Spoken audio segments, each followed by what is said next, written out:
Buonasera e benvenuti a PDE Social Club. Allora, il libro di questa sera. La pila di libri che devo leggere è sempre altissima, ma un romanzo di Michael Robotham va automaticamente in cima. Il suo nuovo libro è Brava ragazza, cattiva ragazza e non si riesce a metterlo giù. Lo ha scritto Stephen King. Lee Child, dalla parte sua, dice: Amo i libri di questo signore, provate a leggere e capirete perché. Brava ragazza, cattiva ragazza è una lettura avvincente e angosciante e non riuscirete a staccare gli occhi dalle pagine. Questa è Karin Slaughter. Mentre il Financial Times, dal lato suo, sostiene che è una rete intricata che viene sciolta con un tocco da maestro. Ovvero, per riassumere il tutto, Stephen King di nuovo, Robotham è davvero un maestro. Stiamo parlando di Brava ragazza, cattiva ragazza di Michael Robotham, edito da Fazzi Editore nella sua collana Dark Side, e il nome della collana dice già tutto. Siamo davanti a un thriller, siamo davanti a un noir, siamo davanti a uno scrittore australiano, per una volta, che però si è portato a casa con questo libro, che non è il suo primo, ha pubblicato parecchi romanzi pubblicati anche in Italia, questo è il suo primo libro da Fazzi, si è portato a casa il Gold Dagger Award della Crime Writers Association ed è stato finalista all'Edgar Award. Vive a Sydney, ambienta in Australia i suoi romanzi. Maestro del thriller psicologico, dicono i suoi colleghi e i suoi lettori, e pienamente allora nell'alveo della sua ispirazione principale è questo romanzo. Brava ragazza, cattiva ragazza, c'è un'istituzione, c'è una ragazza, una giovane donna che sta cercando di guadagnarsi l'indipendenza e l'autonomia, cioè di uscire dall'istituto, e deve sottoporsi a una serie di test. È finita in istituto e nessuno sa neanche come si chiami davvero, da dove arrivi, in seguito a vicende, come potete immaginare, molto dure, molto brutte, molto toste. A giudicare il suo stato psichico, a giudicare se possa raggiungere e guadagnarsi l'autonomia, c'è uno psicologo forense che si chiama Cyrus Haven, lei invece è Evie Cormac. Cyrus si troverà a dover duellare con Evie, che è impenetrabile e difende con tutte le sue forze il suo mistero, scoprendo che Ivy ha un dono, una caratteristica tutta sua, quasi parapsicologica, cioè capisce al volo sempre chi sta mentendo. Come se non bastasse, un delitto atroce ed efferato si aggiungerà ai vari problemi e alle varie fatiche di Cyrus.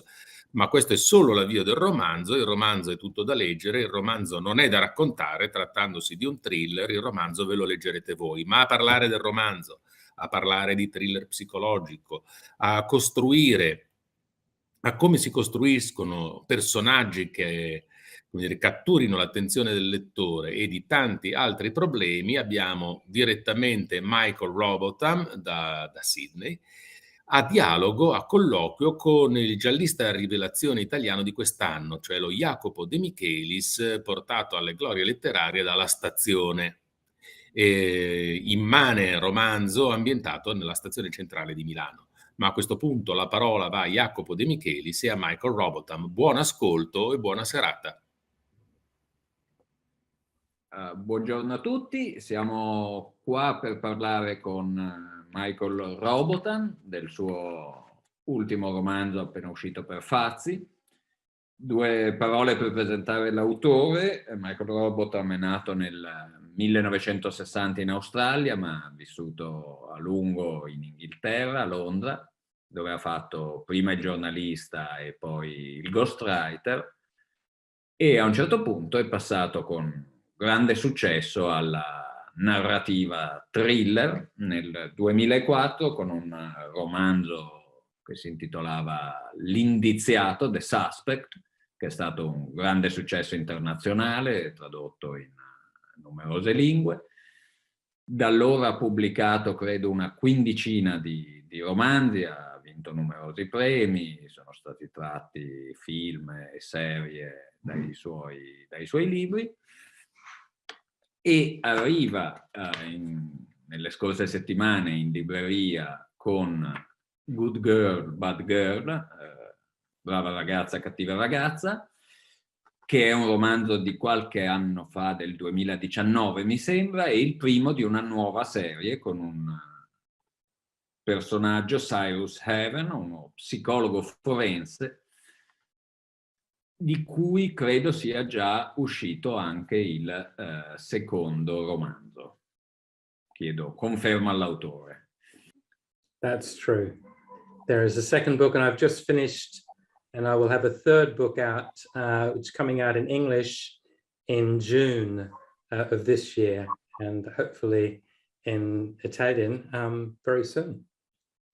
Brava ragazza, cattiva ragazza, possiamo definirlo un procedural thriller a sfondo psicologico.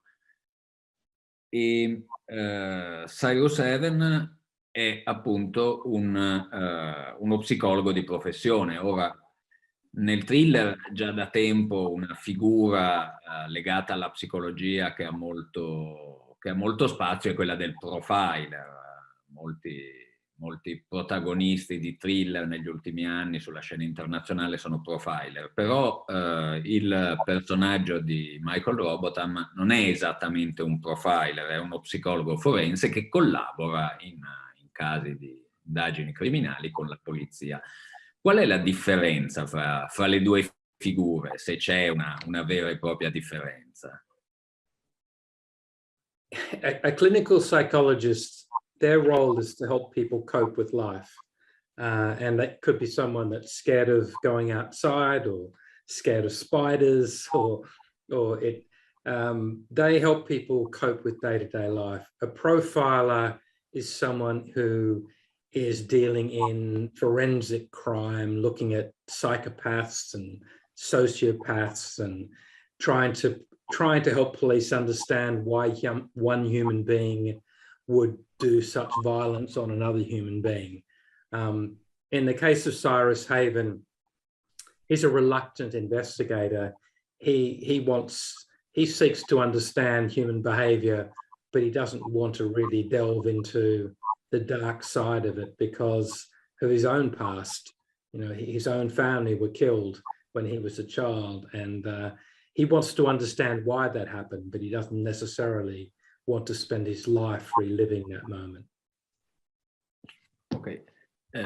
Cyrus Haven, abbiamo detto, è uno psicologo, ma anche il protagonista della precedente serie thriller di Robotham, iniziata con l'indiziato, appunto, era anche lui uno psicologo, anche se un personaggio con caratteristiche diverse. Possiamo quindi dire che questo dello sguardo psicologico diretto al crimine e di una investigazione che si basa più che sul lavoro poliziesco propriamente detto, sull'approfondimento e l'analisi psicologica, è un po' il tratto distintivo dell'approccio di Michael Robotham al thriller. Come mai questa scelta? Come è nato questo interesse per l'aspetto psicologico delle indagini? I mean, several reasons. I mean, I'm not very interested when a terrible crime happens.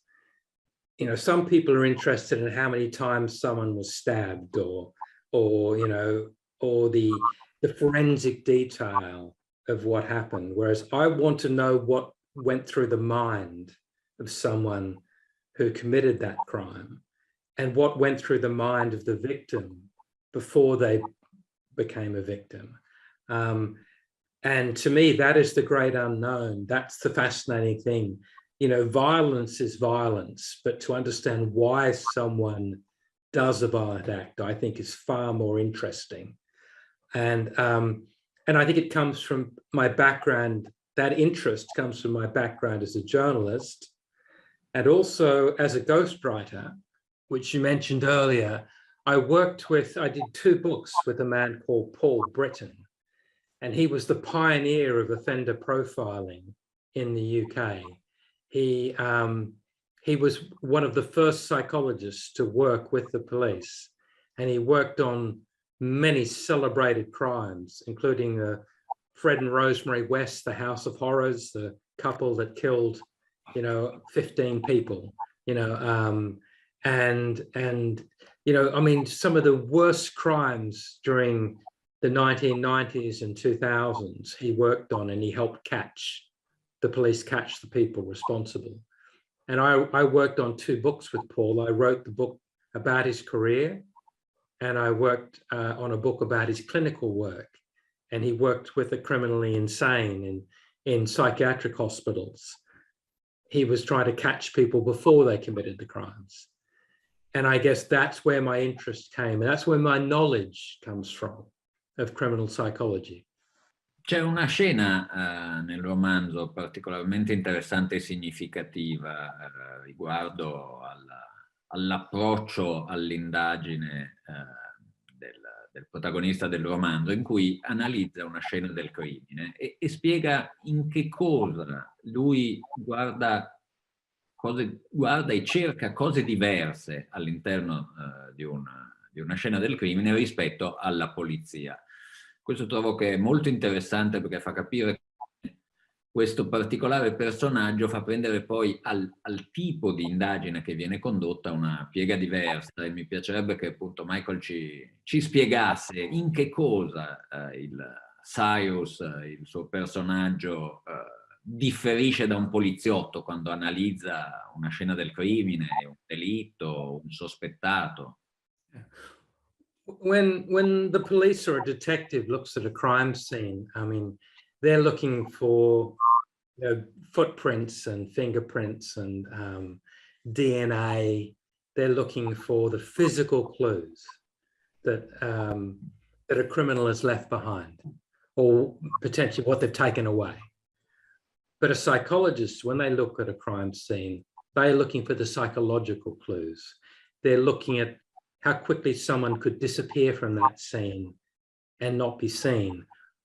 Is it someone that would know the area? Would is it somewhere that's a shortcut or secret that only a local would understand where they are? Or similarly, is it somewhere where someone would set up an ambush? Or, I mean, they're looking for a totally different set of clues, because when a psychologist comes to a crime scene, it's one of the reasons they look at the victim so closely. Not, because if they understand the victim, they understand how that victim, let's say it's a woman, how she would react if she met a man on a lonely footpath. Is she the sort of woman that would smile and say, good evening? Or would she look away and walk on? I mean, the more you know about the victim, the more you know about the person that attacked her. And so the psychologist is looking for the psychological fingerprints, if I can use that term. Cyrus è un personaggio di grande umanità con cui è facile che il lettore simpatizzi ed empatizzi subito. È anche un personaggio pieno di eccentricità.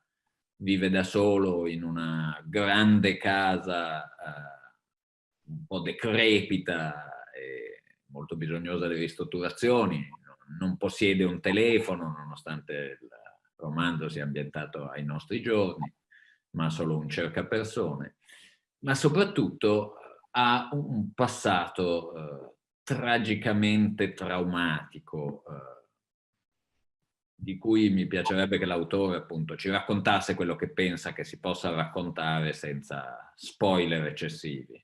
Okay. Now he's a damaged individual, Cyrus.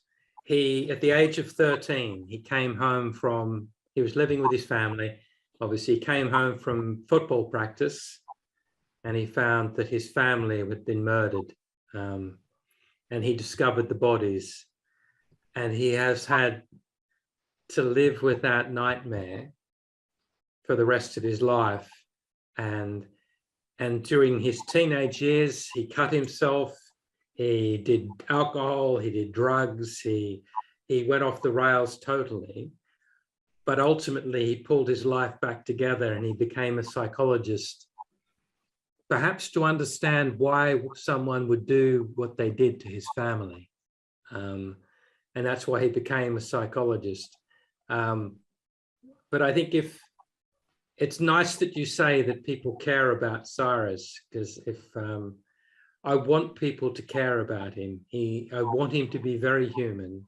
I want him to be very warm, but he is very damaged, you know, and I think that's why he's so good at understanding damaged people, because he is so damaged himself. Nel romanzo Cyrus Haven si trova ad affrontare due casi che riguardano due ragazze, da qui anche il titolo.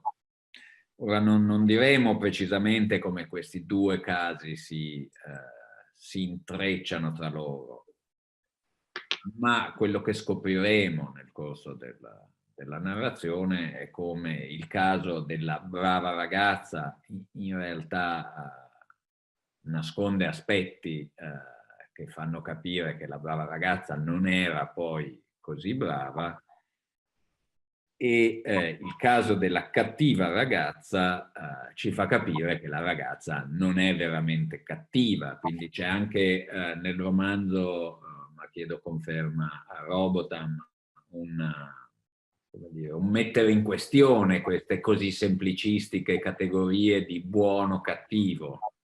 I mean, it's interesting. I'm sure in Italy you have the same phenomenon certainly in Australia and in the UK. It's called the white woman syndrome, in a sense that if a murder victim is a white woman or a white girl, there is massive media coverage of that crime. But if the victim is ethnic, or if the victim is a sex worker, or if then suddenly there's less coverage. And it's similarly that there's something called Red Riding Hood syndrome, Little Red Riding Hood, the fable, that whenever a child is, or a girl, a teenage girl is a victim, that she's like Little Red Riding Hood. She's innocent, and she was snatched off out of the woods by the big bad wolf.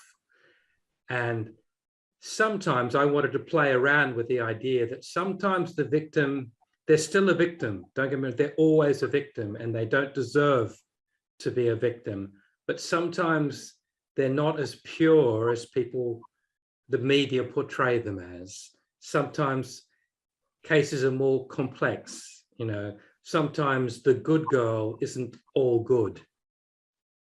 Ecco, abbiamo detto del protagonista maschile, ma io devo confessare che io appunto ho trovato un bel personaggio con cui ho subito simpatizzato, ma devo dire che io sono rimasto assolutamente conquistato da uno dei personaggi femminili, la bad girl del titolo, Evie Cormac, che è uno dei due casi con cui il protagonista si trova a confrontarsi, e mi piacerebbe che fosse l'autore a presentare questo personaggio così forte, originale e particolare. I personally, you know, I have written now, I think, 16 novels, and Evie Cormac is my finest creation. She is the most fascinating character I have ever written. She is a very damaged young teenager. Nobody knows her real name. Nobody knows her real age, because she was given the name Evie Cormac by the courts. She was found hiding in a room where a man, in a house, where a secret room, in a house where a man had been tortured to death. And she's never revealed her true identity. And it's clear that she's been abused terribly. But Evie has a skill. I won't call it a gift. It's not a superpower. It's actually a burden. It's a curse. But Evie has learned how to tell when someone is lying. And you may think that would be very useful in your life, but it is the most horrible thing to be burdened with, because we lie to people we love all the time. We lie to our friends all the time. but what would it be like to go through life, and even when someone says something as simple as "I love you," you knew they were lying. So I think she's a fascinating character, Evie. I've done more books with her, and I think that people will fall in love with her, and I hope they do, because I certainly am in love with her. Eh sì, confermo la straordinarietà del personaggio, che nonostante sia un personaggio appunto profondamente originale, a me sotto diversi aspetti ha fatto pensare a un altro grandissimo personaggio femminile della narrativa thriller, cioè quello di Lisbeth Salander, nel senso che anche Lisbeth Salander ha da una parte una vita fortemente segnata da drammi, tragedie, una vita svantaggiata, e dall'altro dei talenti particolari. E non so se sarà così nella serie di Michael, ma anche Lisbeth Salander, che diciamo inizialmente sembrerebbe essere la coprotagonista della serie dei libri di Stieg Larsson, che ha al centro il giornalista maschio che indaga sui crimini, in realtà ha poi di fatto rovesciato i ruoli. La vera protagonista della trilogia Millennium è Lisbeth, e il giornalista si ritrova ridotto al rango di nobile spalla. Non so se sarà così anche nel prosieguo della serie di Michael, ma insomma questa strana coppia che ha creato ha una chimica molto forte, ma in cui l'attore dominante sembra proprio lei, Evie. I'm not sure. I mean, I agree that Lisbeth Salander is one of the great creations of Stieg Larsson. Lisbeth is much more kick-ass than Evie is. I mean, Lisbeth is sort of, you know, very strong, can sort of hold her own. I mean, Evie's very weak. Evie has a skill in terms of, can tell when someone's lying, but she's not as proactive as what Lisbeth Salander is in terms of taking revenge on people. I worry about Evie long term as a character, because if you talk to most crime writers and say, I've got this character who can tell when someone is lying, that is a recipe to create the shortest crime novel ever written, because you just get all the suspects in a room and Evie goes, did you do it? Did you do it? Did you do it? She solves the case. The only way I've prevented this from being possible is that nobody believes Evie, because even though Evie can tell when someone is lying, she's a compulsive liar herself, which means she's so young and she's so damaged and she lies so often that people don't believe her. But I worry that as she gets older, that I don't know how far she can go as a character. I honestly don't. I love working with her, but I don't know whether there's going to be a long series with her. But I do want to know how she goes through life, coping with having this ability to tell when someone is lying, you know, how she has a friendship, how she has a relationship, how she has a family. How does that happen when you have this burden? Al centro del romanzo, che appunto tratta due casi di ragazze, c'è anche il tema dell'adolescenza, giocoforza, perché sia Evie che la vittima dell'omicidio su cui Cyrus indaga sono due adolescenti. Come si è documentato Michael sull'argomento, e cosa pensa degli adolescenti di oggi, soprattutto degli adolescenti di oggi dopo non dell'oggi del romanzo che è stato scritto alcuni anni fa, ma dell'oggi in cui viviamo noi dopo 2 anni di pandemia che se hanno segnato profondamente le vite di tutti, io credo abbiano avuto un impatto particolarmente forte proprio sugli adolescenti. No, that's very true. I mean, I have raised 3 teenage daughters. They're not teenagers now, but they were. And I draw a lot from them when I write teenagers. And there are lines that Evie uses and lines that come out from my teenage characters that have come straight from my daughters. You know, I write them down. And you're right about the pandemic. I mean, my youngest is 20 years old, and at more than 1/10 of her life has been spent during a pandemic. And she has missed virtually every 18th birthday party that she would have been invited to, didn't happen. She's been to university for only a handful of days in the past 2 years, because in Australia we locked down so severely. She's lost touch with friends. And I think I get angry when people criticize the young, because I think they have carried the burden of this pandemic. For them, these are the best years of their life, and they're being told that they can't go out and enjoy them the way that we went out and enjoyed those years. And so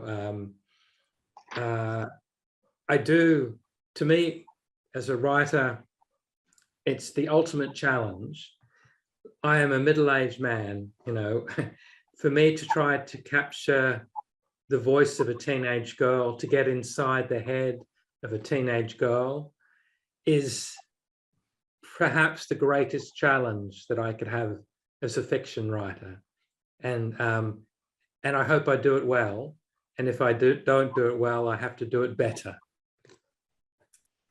Allora, ci sono 2 cose che saltano agli occhi leggendo il romanzo di Michael, 2 qualità che spiccano sopra le altre. Da una parte ha una trama molto ben congegnata, molto solida, dall'altra, quello di cui abbiamo già parlato, la caratterizzazione molto efficace dei personaggi. Ora, io in quanto scrittore sono molto affascinato al secondo aspetto, nel senso per costruire una trama ci sono ricette, ci sono regole, ci sono escamotage che si imparano, tecniche che ti aiutano. Mentre trovo molto più complicato capire come si costruisce un personaggio di fiction, per cui mi piacerebbe sapere come lavora Michael su questo aspetto, come trova e come elabora i suoi personaggi. 3 words. I have 3 words. Make them care. And by that I mean, I try to create characters that readers care about. If I can make you fall in love with my character, really care about my character, then when that character is in great danger, or when that character is lonely or sad or desperate for help, you are there with them. You are hanging in there with them. You will get... We have all read books and watched TV shows and watched movies where we reach a certain point and realize we don't care about a single character. No one. And that's when you put the book away or you turn the show off, because you have to care enough to be involved, you know. And I don't know how I create a character. All I know is at the back of my mind, I create a character that I want people to care about. And I think in crime fiction, people imagine it's all about plot, but we all know every plot has been done before. Every plot has been done before. Very rarely do you ever come up with a truly unique plot. But what you can come up with is unique characters truly fresh, exciting characters. And that is what brings a reader back to a book or a writer time and time again. It's long after you've forgotten the plot of good girl, bad girl, and you will forget the plot, but you won't forget the characters. And that's what I hope anyway. Prima di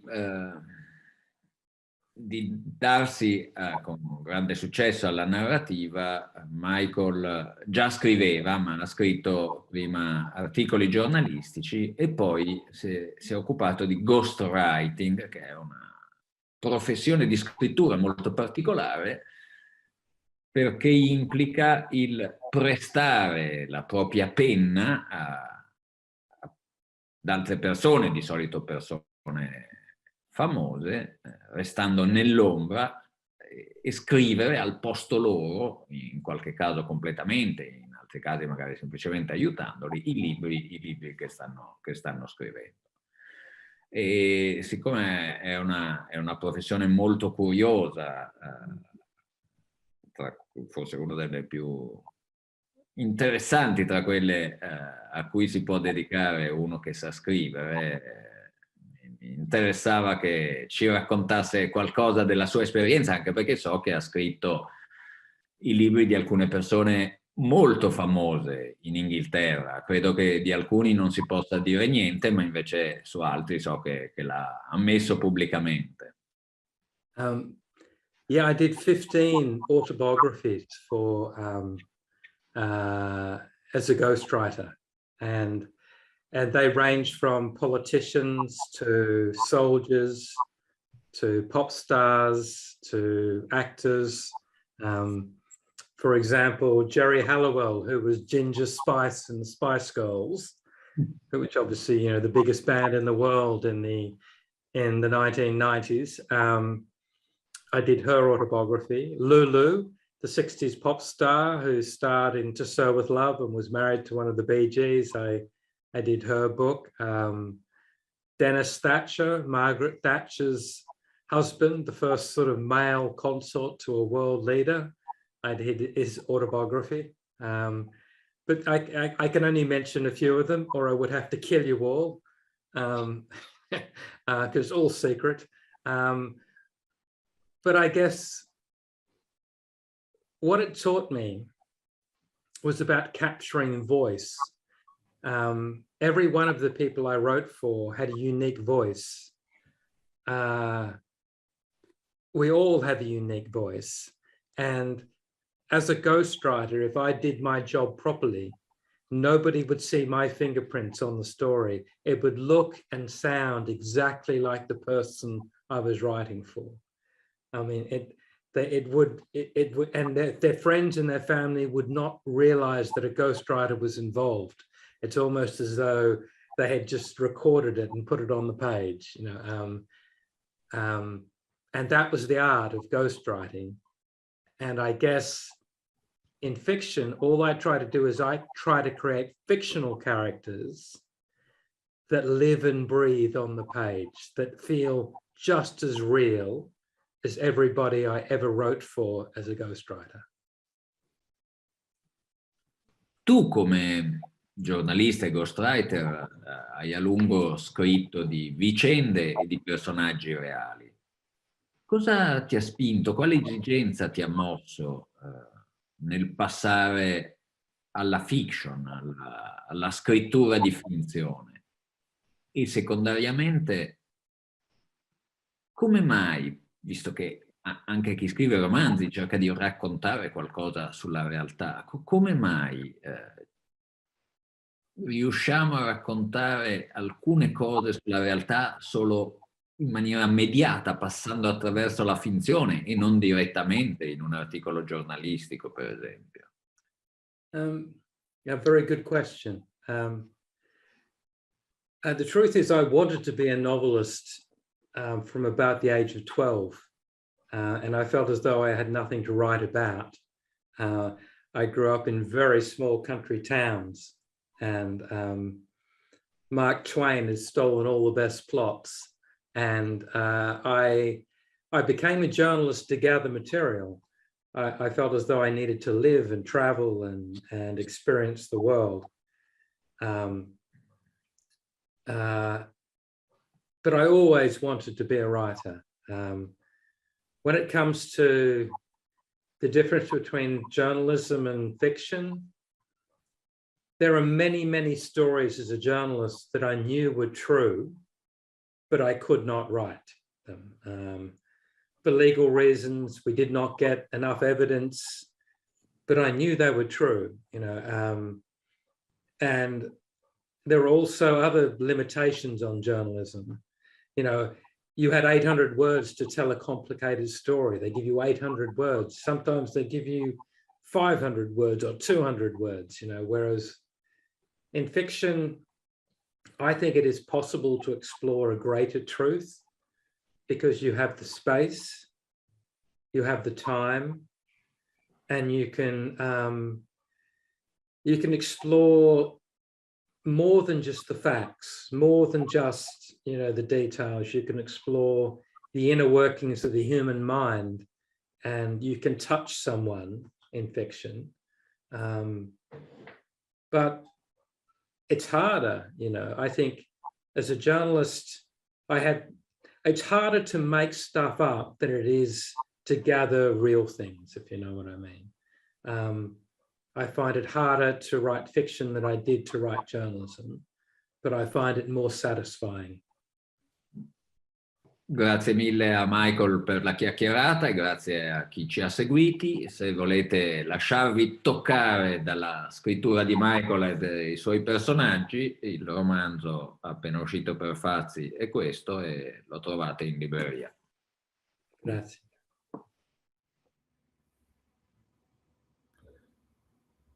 Non ce n'è, gli scambi tra scrittori sono i più intensi e sono i più fecondi di idee, di suggestioni, di indicazioni e scoperte reciproche. Lo hanno dimostrato Jacopo De Michelis e Michael Robotham anche questa sera.